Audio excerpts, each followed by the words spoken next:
Tufune balooya oba tufune looya omupya owa district kubanga district esingangako musango ensonga lwaki looya yaliwo twamuyimirizaamuko nti egyo emisango egiri mu kkooti egisukka 10 tufune looya atuyambeko tulabe nga tujja overcominga district ekitufunyisa looya omupya saawa zino kwe kulaba emisango gyonna gye batuwangudde tebadde balooya mu makooti nti gibaddewo ku expert kakati twagala looyo yajja ofisanga ku budde abeereyo mu kooti okusookera ddala kuba giri bagitusinze olw'okuba baatuwawaabire netutafuna atulipresentinga mu kooti tuli kuluzinga nnyo kyotayinza kusuubira nga tulina okufuna engeri gye tufunamu okuziyiza okuluzinga ssente nnyingi ezinyo bwezi. Disitulikiti emyaka egisukka 8 emabega bagiwawaabira emisango mingi era tuli okusasula ssente nnyingi, tuli mu kusasula miliyoni 5 nga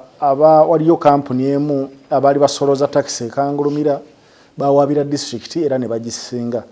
Tubadde n'ekizibu wano nti abantu abawaabira disitulikiti beekobana n'abakozi ba disitulikiti ne basingisa disitulikiti emisango.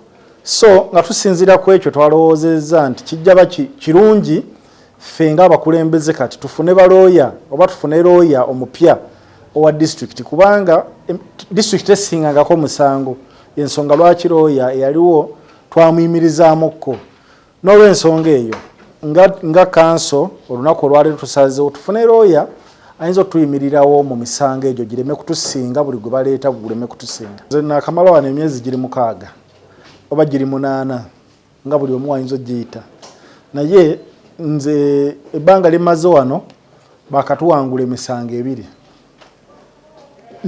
nze tetunaba kuwozaako naye gye nasangawo nga emisango 2 bagituwangudde. Tulina mu kkooti emisango emirala egiwere 10 gye twetaaga okuwoza.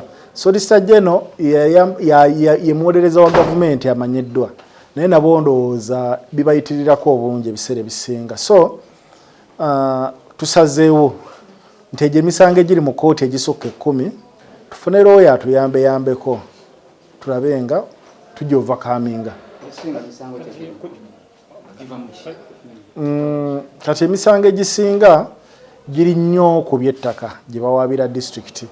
Omusango gumu gwali gw'abatakisi abeekangulumira basasula ssente basolooze ate disitulikiti ne bamatende eyo y'okusolooza ate ne ssente zaabwe nezitwala. So buba buntu butonotono obukozingibwa abakozi baffe aba disitulikiti ne bumaliriza nga ate buzaalidde disitulikiti eminyira. Twali baakuliwa miliyoni 7 naye mu kuliwa miliyoni 7 n'entula n'abo abaatuwawaabira kuba olwedde judgment yaliwo twakola apiiru ne tuteesa ssente ne zikenderako kuba kooti yatugamba emiliyoni 7 ne tuteesa paka mu miliyoni 5 era disitulikiti zeeri okubasasula tubasasula mu butundutundu tulabe nga twetagguluzaako olunabe lw'emisango. Mufiiriddwa kyenkanawa in terms of money?